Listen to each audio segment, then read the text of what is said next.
কি অবদান আজকাল এই মাদ্রাসাগুলির উসিলা শহরে বন্দরে গ্রামে গ্রামে পূর্ণ পর্দানিসীন মহিলা, কালো কালো বুরকা পরিহিতা মহিলা চোখে পড়ে অনেক বেশি। কথা ঠিক দেবে ঠিক? ইসলামের নিদর্শন এই যে পর্দা, পর্দা অনেক মেয়েরা চিনতই না। এই পর্দা কোরআনী ভাষা হেজাব। হেজাব বর্তমান পৃথিবীতে সুপরিচিত একটা শব্দ, ঠিক না ঠিক? হেজাবের আন্দোলন শুরু হয়েছে মহিলা কওমি মাদ্রাসার মাধ্যমে। আজকে হেজাব অর্থাৎ নারীর পর্দা ইসলামের একটা বিশেষ বিধান, মেয়েদের ফরজে আইন। এটা আজকে সকলেই জানে, যদিও সকলে না মানে সবাই জানে পর্দা ফরজ, হেজাব ফরজ। বাংলাদেশ সহ বিশ্বের বিভিন্ন স্থানে হেজাব পালনে মুসলিম নারীরা এগিয়ে যাচ্ছেন। কিছুদিন পূর্বে ভারতের এক কলেজের ছাত্রী আন্দোলন করে জিতেছে হেজাব পড়তে হবে, হেজাব পরেই মুসলিম নারীরা কলেজে লেখাপড়া করবে।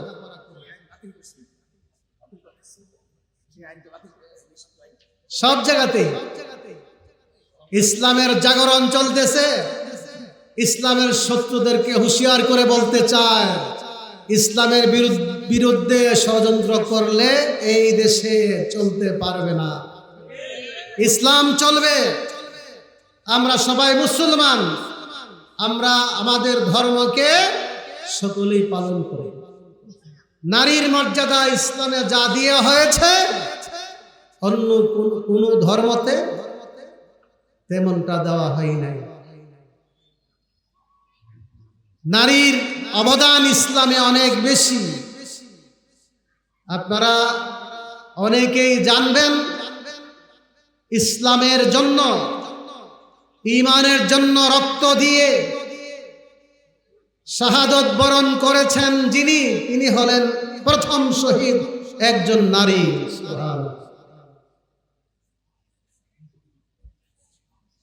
প্রথম শহীদ হলেন একজন নারী, সুমাইয়া রাদিয়াল্লাহু তাআলা আনহা। ইসলামের জন্য জীবন দিয়েছেন, রক্ত প্রবাহিত করেছেন, সর্বপ্রথম শাহাদত বরণ করেছেন হযরত সুমাইয়া। তার স্বামী হলেন ইয়াসির, তার ছেলে হলেন আম্মার। কানু মিনাল মুস্তাদআফিনা ফিল আরদ, মক্কাতে তারা ছিলেন দুর্বল। মুস্তাদআফিন অর্থ হলো মান লা আশাইরা লাহুম বিমক্কা ওয়ালা মানআতা ওয়ালা কুওয়া, যাদের কোনো বংশের শক্তি ছিল না, দুর্বল। তাদের মধ্যে ছিলেন আম্মার, তার বাবা ইয়াসির, তার মাতা সুমাইয়া। অনেক নির্যাতন সহ্য করেছেন তারা ইসলামের জন্য।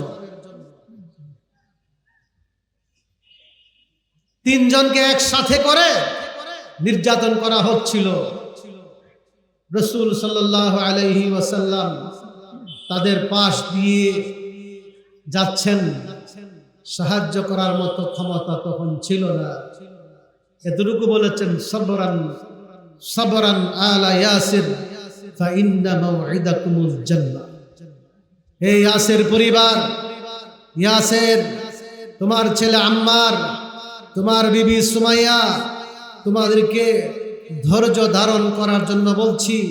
তোমাদের সাথে আমার কিয়ামতের দিন জান্নাতে মোলাকাত হবে। সুবহানাল্লাহ। জান্নাতের সুসংবাদ পেয়েছেন তারা। আম্মার, বাবা ইয়াসির, মা সুমাইয়া একসাথে আযাব দেওয়া হচ্ছে। আবু জাহাল এক পর্যায়ে সুমাইয়ার তল পেটে যৌনাঙ্গে বর্ষা নিক্ষেপ করলে তিনি শাহাদাত বরণ করেছেন।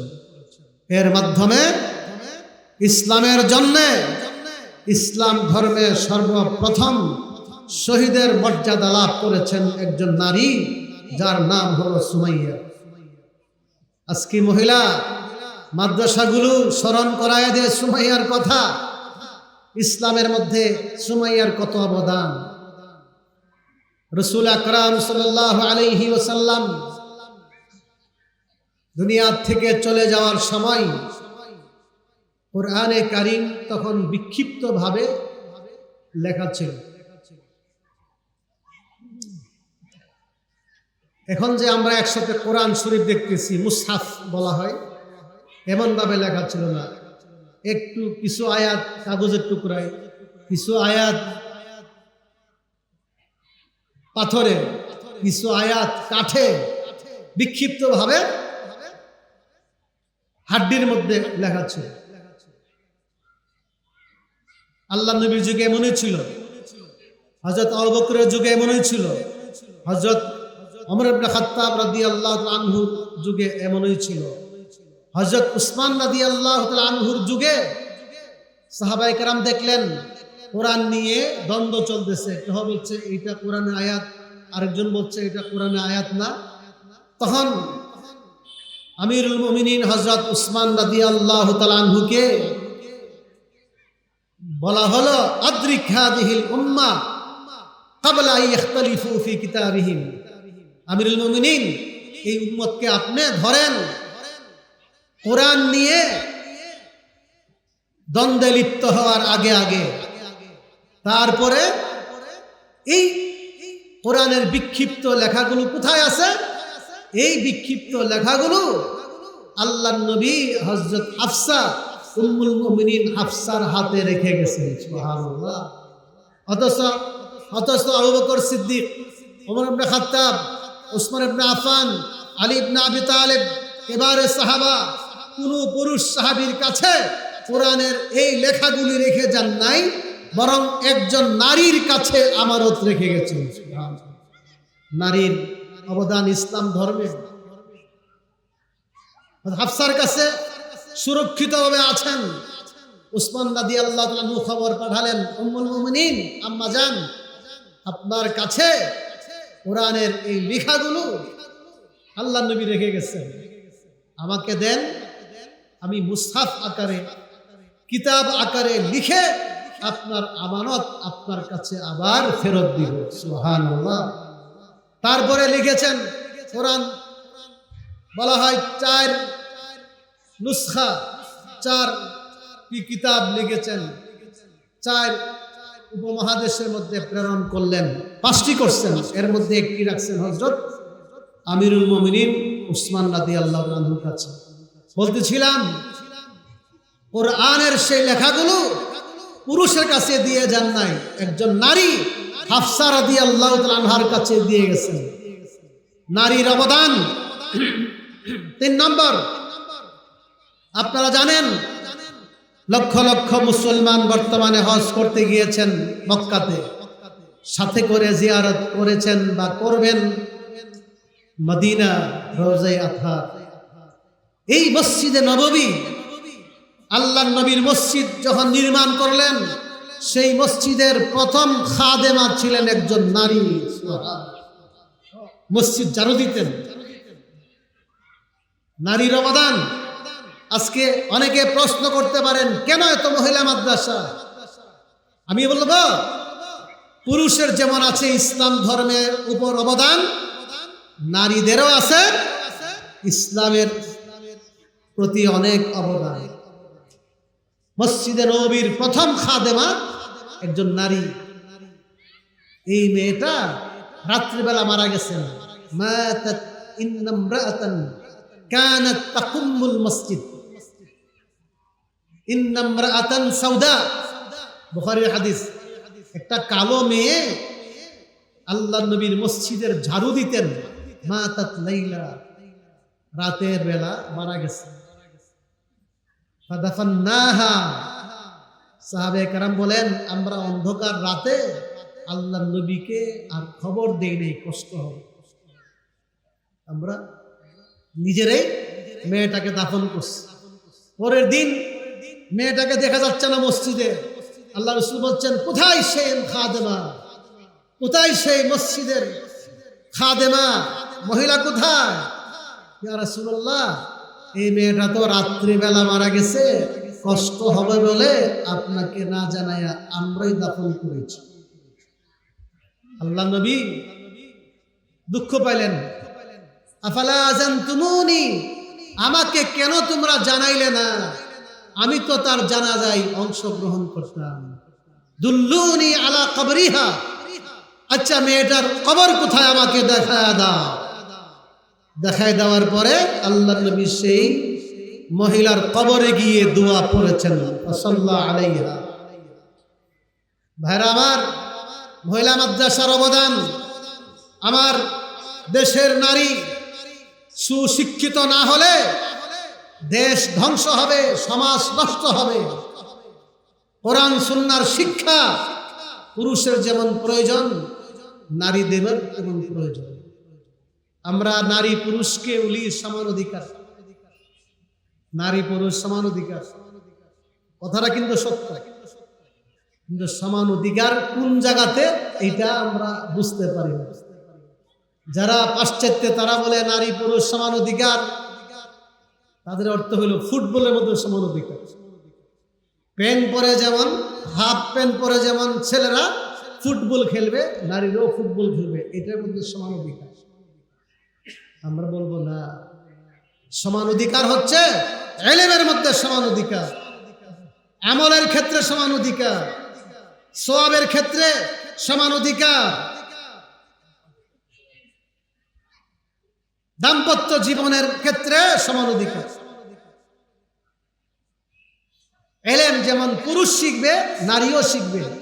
কারণ নামাজ রোজা পুরুষের উপর যেমন ফরজ, নারীর উপরও ফরজ। অতএব আমল যেমন সমান, আমলের জন্যই তো ইলম, ইলমও তেমন সমান। গরিবরবাসীর কাছে অনুরোধ জানাবো, আপনাদের মেয়েদেরকে কোরআন সুন্নাহর শিক্ষা দেন, মাদ্রাসায় ভর্তি করেন, একসাথে দুইটা, সে শিক্ষিতও হবে। আমাদের মাদ্রাসাগুলিতে বাংলা, অঙ্ক, ইংরেজিও আছে, কম্পিউটারও আছে, সাথে করে কোরআন সুন্নাহ শিক্ষা, সাথে করে ইসলামের বিধান মতে চলার ব্যবস্থা,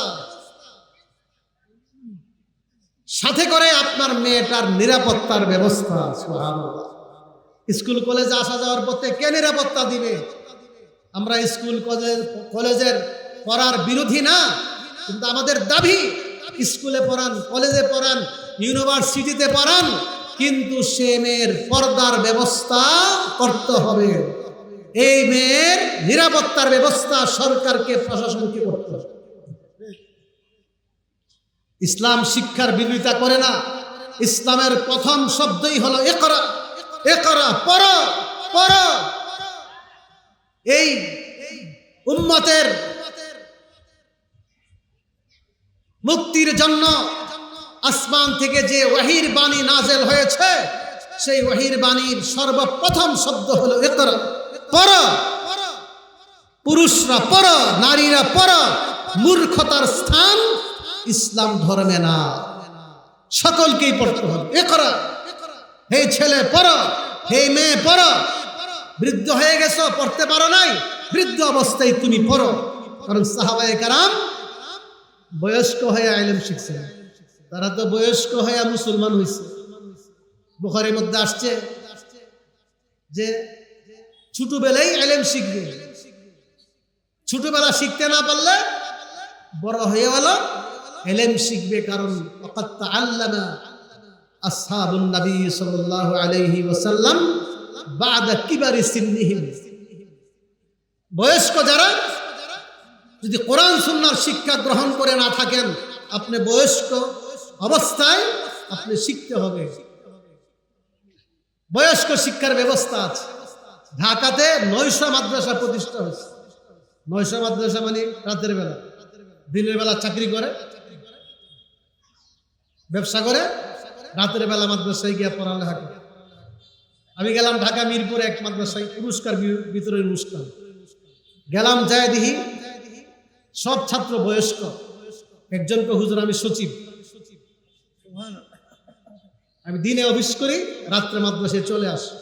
আর একজনকে হুজুর আমার বাড়ি কুমিল্লা, ব্রাহ্মণবাড়িয়া আখাউড়া বাড়ি, আমি রিটায়ার্ড অফিসার।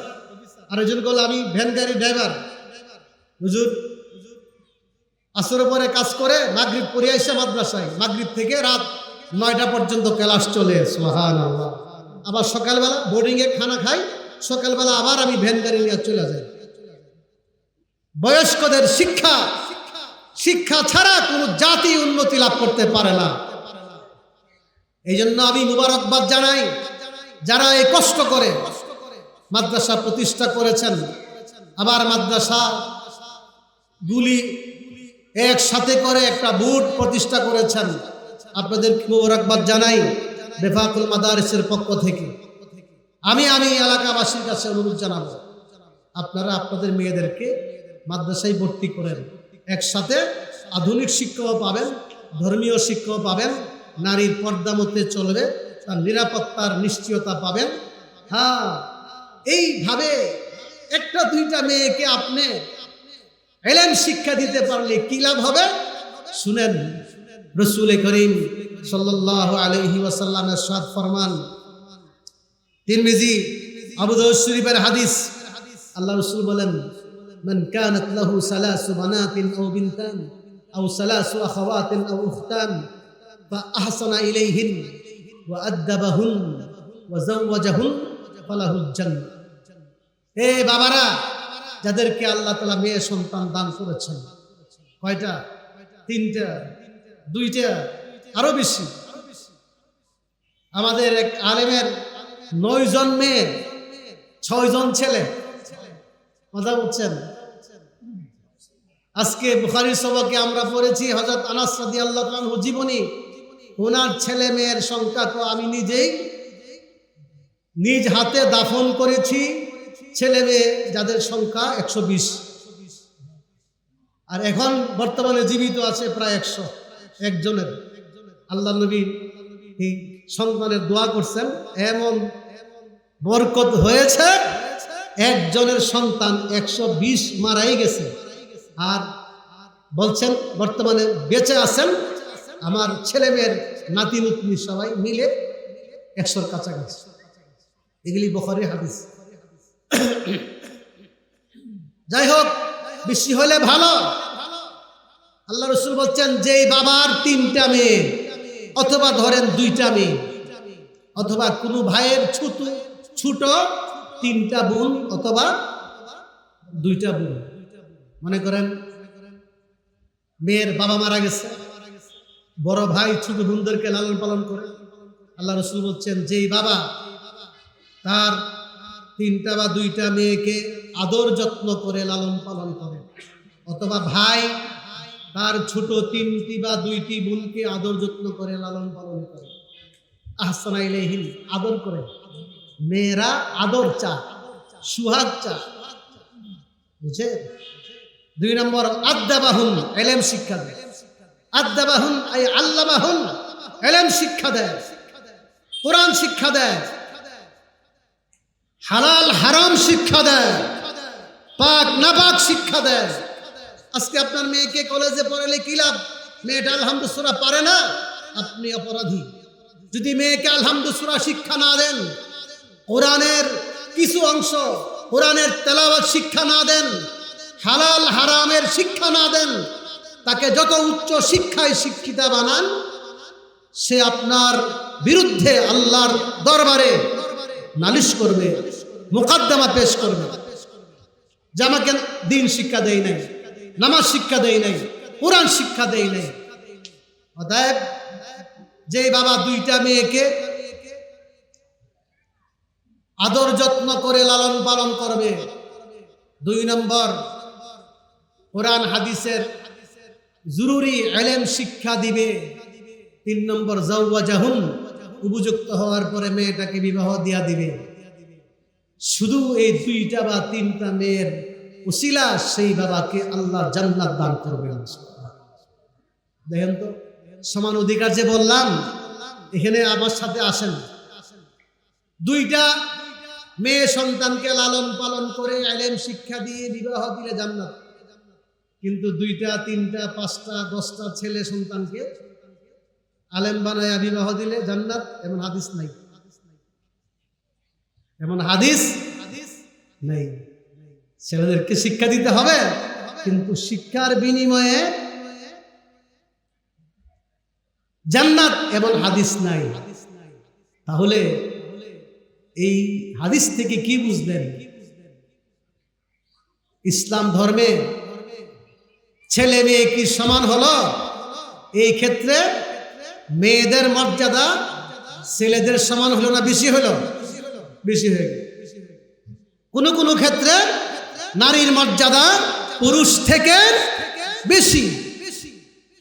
খালি সমান অধিকার বলেন, জানেন তো না কিছু মুখস্থ স্লোগান মারেন, নারীবাদী প্রকাশ করেন, আসলে হলো তারা নারীর শত্রু। নারীকে অধিকার থেকে বঞ্চিত করে তারা। নারীর অধিকার দিয়েছে একমাত্র ইসলাম, নারীর অধিকার দিয়েছে একমাত্র রাহমাতুল লিল আলামিন মুহাম্মাদুর রাসূলুল্লাহ সাল্লাল্লাহু আলাইহি ওয়াসাল্লাম। আসেন, সংক্ষিপ্তভাবে আমি শুধু ধারণা দিয়ে যাচ্ছি। বুখারী শরীফের একটি হাদিস,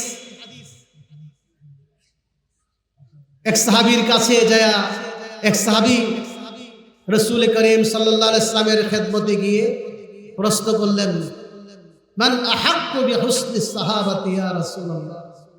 قالت أمك قال ثم من قال أمك قال ثم من قال ثم أمك ثم أبوك।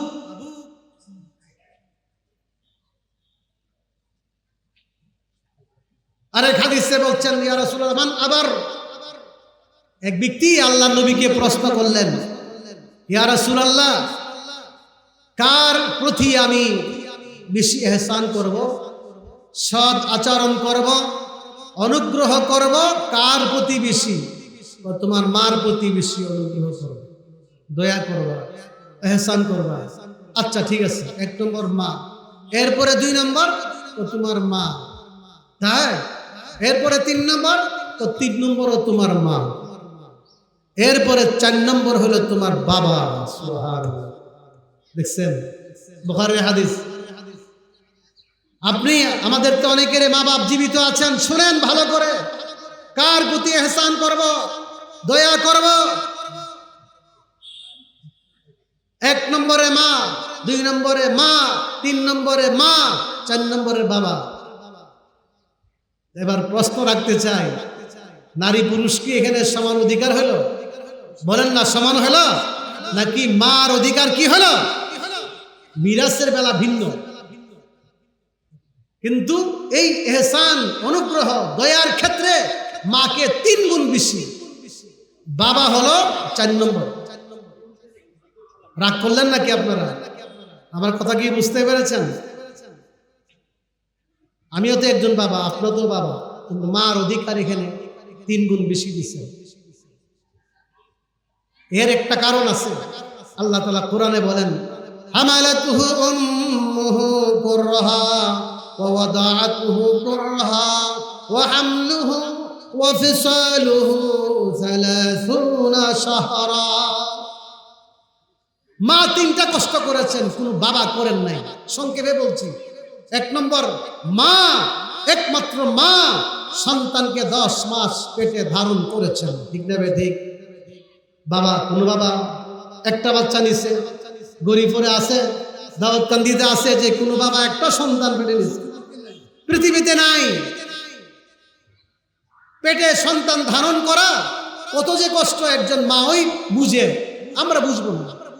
এরপরে আল্লাহ বলছেন, ওয়াদাআতহু কুরহা, কষ্ট করে পেটে ধারণ করেছেন, আবার কষ্ট করে প্রসব করেছেন।